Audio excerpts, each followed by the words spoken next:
El lema es: lo imposible puede hacerse posible.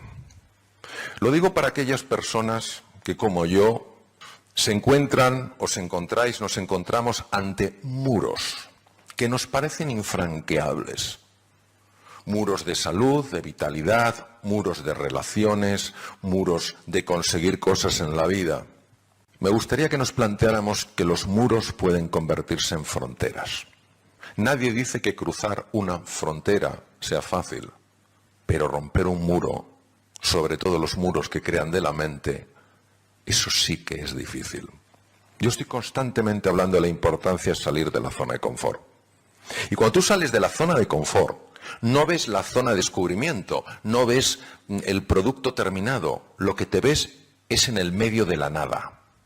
Porque has dejado lo conocido y estás en un mundo donde todavía no ha aparecido lo nuevo. Es decir, tienes muy claro lo que has perdido, pero todavía no tienes claro lo que vas a ganar. Hay una zona de confort que es la más dura en el ser humano, que es cómo te has definido a ti mismo que eres. Cómo te has definido quién eres. Los procesos mentales que te hacen pensar que tú no puedes ir más allá, que hay ciertos obstáculos que son demasiado grandes para ti, o que tú eres demasiado pequeño para ellos. Y es mi experiencia personal que esto no es así. Obviamente no implica que hagamos cosas absurdas, simplemente implica que lo que nos parece imposible puede pasar, como decías tú, Juan, a improbable y después a posible. La experiencia que tengo en los viajes interiores, que es el campo que más me puede apasionar, es la siguiente. Cuando tú viajas al interior, descubres dos cosas. Lo primero que descubres es que te vienes contando una milonga desde que eras pequeño, y esa milonga, el problema es que te la has creído. Lo que tú crees, lo creas, porque lo vives como una certeza incuestionable. Pues todos nosotros arrastramos lo que se llaman narrativas, es apasionante cómo se generan en los lóbulos prefrontales del cerebro.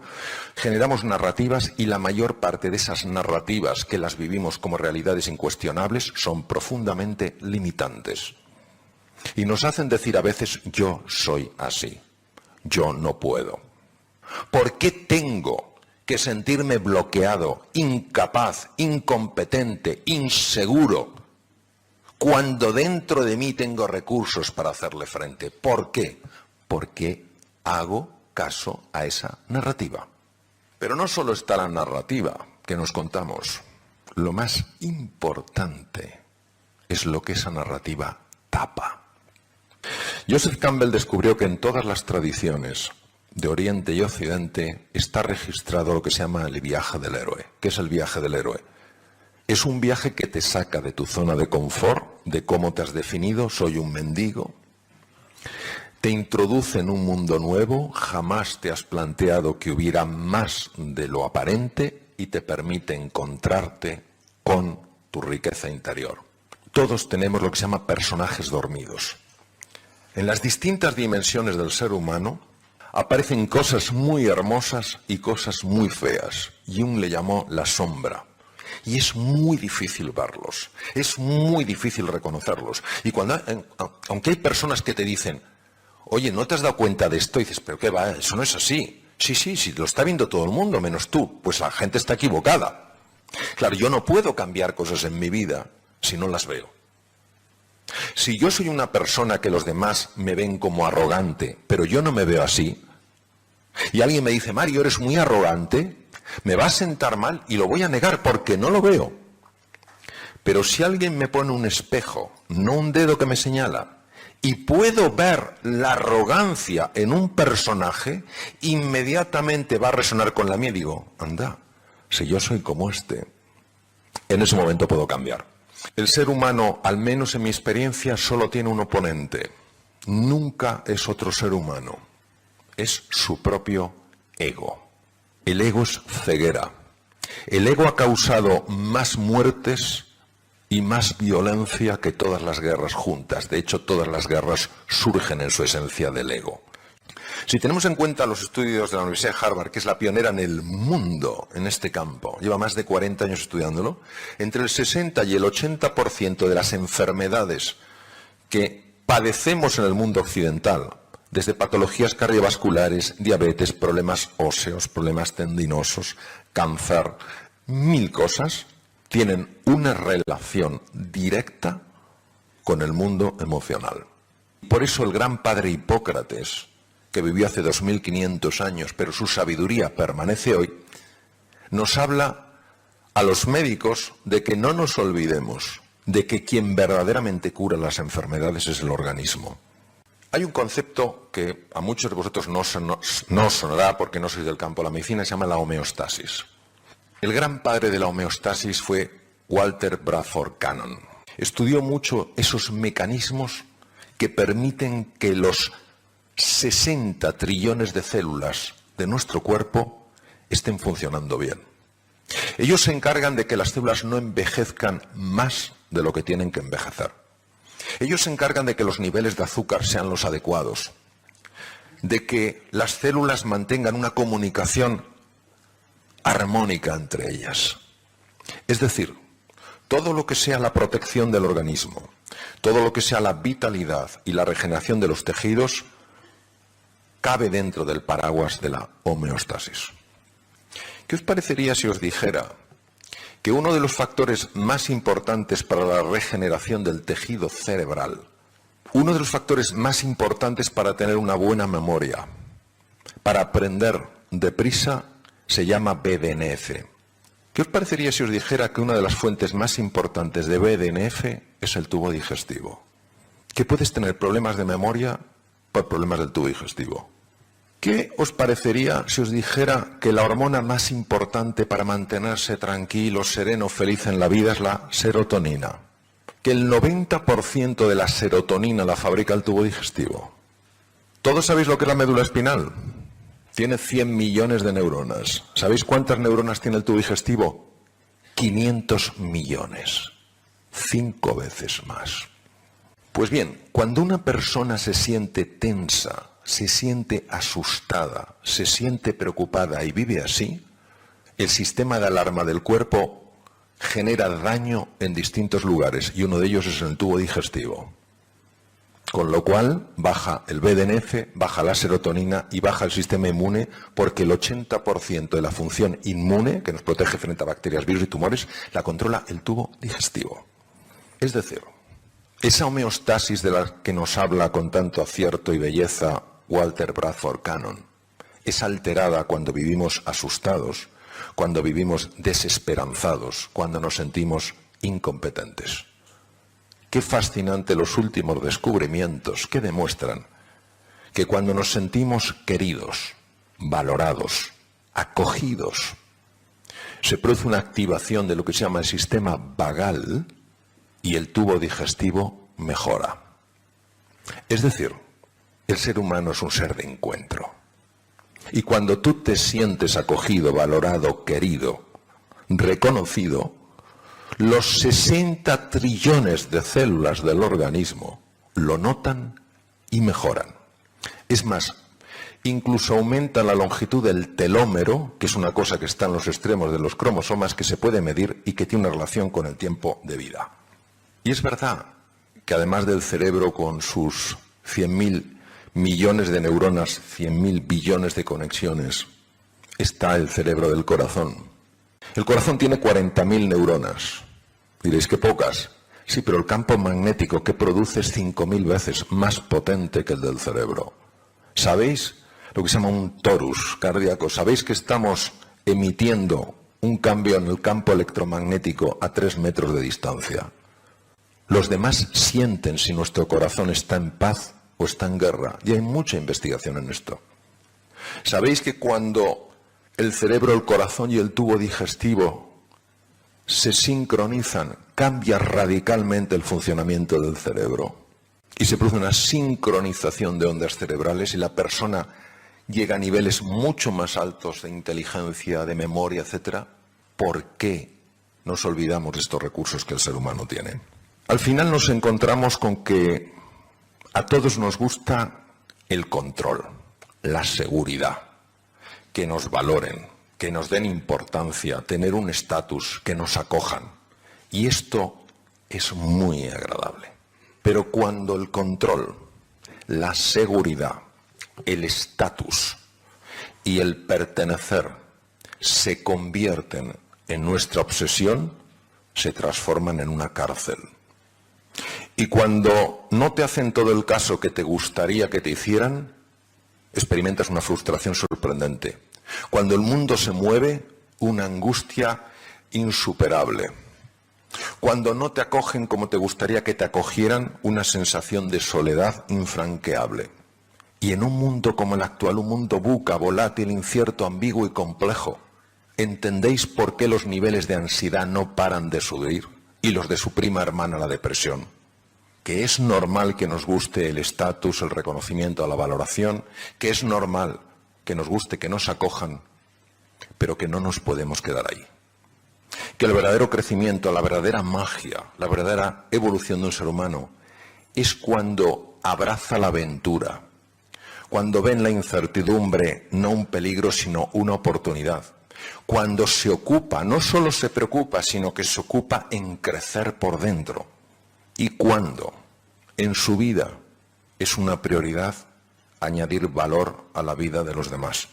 Esa contribución, ese levantarte por las mañanas y en lugar de decir, a ver quién me ayuda hoy en la vida, te plantees a ver a cuántas personas ayudo yo hoy. Eso es lo que he querido transmitir.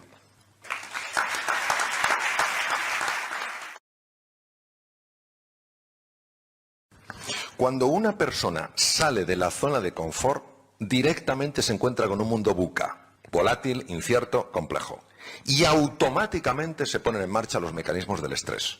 Bien, sabemos que hay dos formas de estrés. Una se llama eustrés y la otra se llama distrés.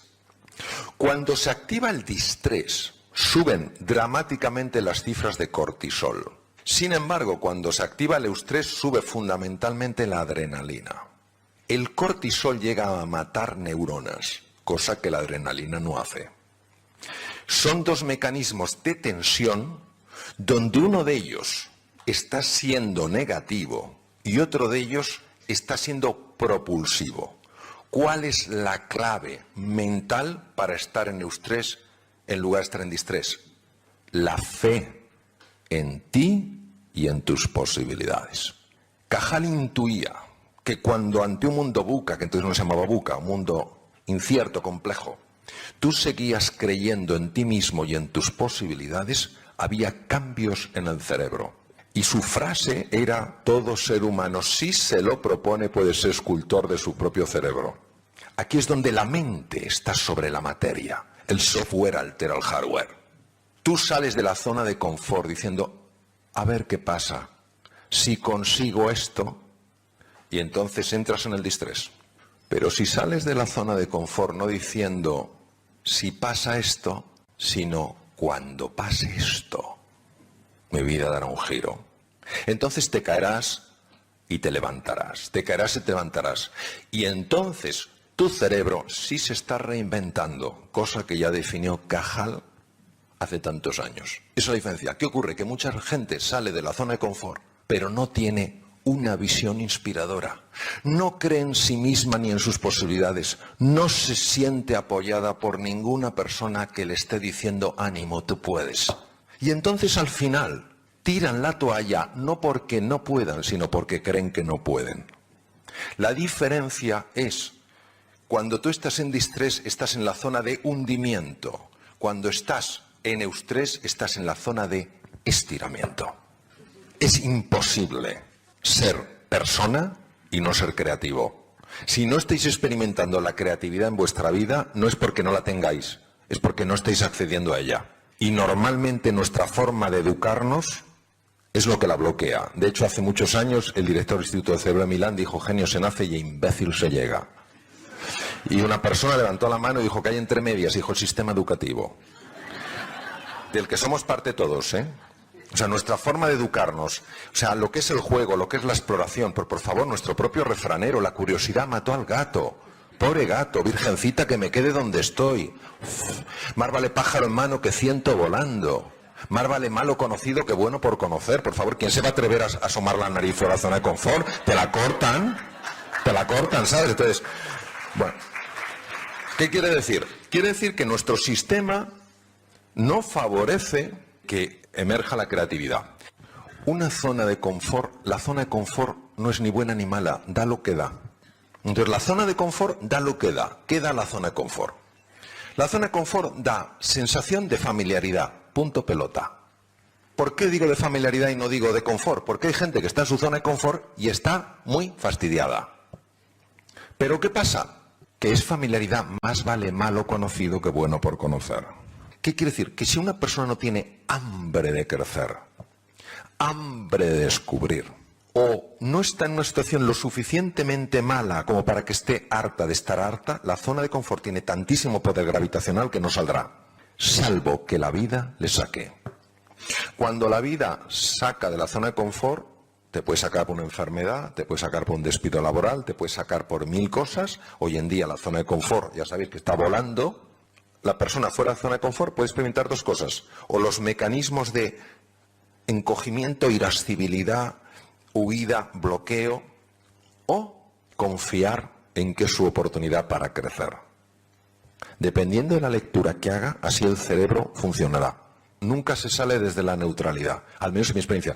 ¿Por qué? Porque las paredes de la zona de confort están hechas de un material muy especial que se llama el miedo. Y por eso necesitas una palanca emocional lo suficientemente potente como para superar el miedo. Si no estás harto de estar harto, o no hay una suficiente inspiración, una visión lo suficientemente atractiva como para que tire de ti, difícil que se salga de la zona de confort. Ahora, yo creo que es muy bueno irse entrenando constantemente en considerar que la incertidumbre también puede ser un espacio para estar a gusto e ir poco a poco estirándola. Pero hay veces en las que no te puedes dar el lujo de decir, bueno, voy a dar pequeños pasitos, sino que lo das o te quedas atrás. El concepto reinventarse es un concepto de recrearse, muy basado en la neurociencia afectiva, es decir, reinventar tu cerebro es recrear un nuevo cerebro, recrear capacidades, recrear recursos internos. Cuando tú te reconoces, ves una dimensión tuya que no sabías que tenías, inevitablemente los 60 trillones de células se reconocen también. Entonces se produce un fenómeno de reinvención.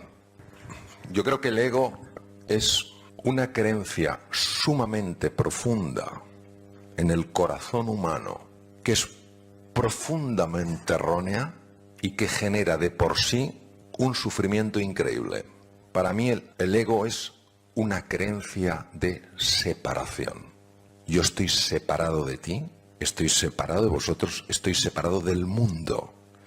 Y al sentirme separado, me siento en peligro, me siento amenazado. Con lo cual, mi forma de filtrar la realidad es a través de las gafas de la amenaza. Curioso que Albert Einstein, tan amante de las preguntas, dijo, hay una pregunta que es la más importante que un ser humano se ha de hacer. ¿Vivo en un universo hostil o amigable? ¿Cómo se trasciende el ego? Desde mi punto de vista, solo desde el amor al otro, que parte por la generosidad.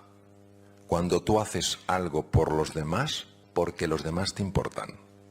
Cuando crees en ellos, les valoras y les quieres, aunque no les conozcas. Esto no lo puede superar el ego. ¿Qué creo que no hay que hacer con el ego? Luchar contra él. La oscuridad no existe, es la ausencia de luz. Si yo me empeño en sacar la oscuridad de una habitación, me voy a desgastar inútilmente. Lo que tengo que hacer es meter luz. Entonces, el ego no se lucha contra el ego se desvanece en cuanto metes amor. Hay 3 tipos de amor, según la definición griega: eros, filia y agape. Y están muy representados aquí. Eros es el amor romántico por tu pareja, por alguien que te gusta. Filia es por tus hijos, por tus amigos. Y agape es amor como elección, no como sentimiento. Tratas a una persona con cariño, aunque no lo sientas, pero eliges vivir así. Para mí es el sumum de la libertad. Entonces el ego se va desvaneciendo. ¿Qué ocurre? Que como todos vivimos, yo el primero, inmersos en el mundo del ego, para el ego, dar es perder. No puede entender esto. Pero aquellas personas en su vida que son de verdad generosas porque le importa a la otra persona, la vida les lleva a otra dimensión y experimentan lo que de verdad es la felicidad, que es distinto del bienestar subjetivo. Don Alfonso López Quintás suele decir: el bienestar es lo que colma los sentidos, la felicidad es lo que colma el corazón.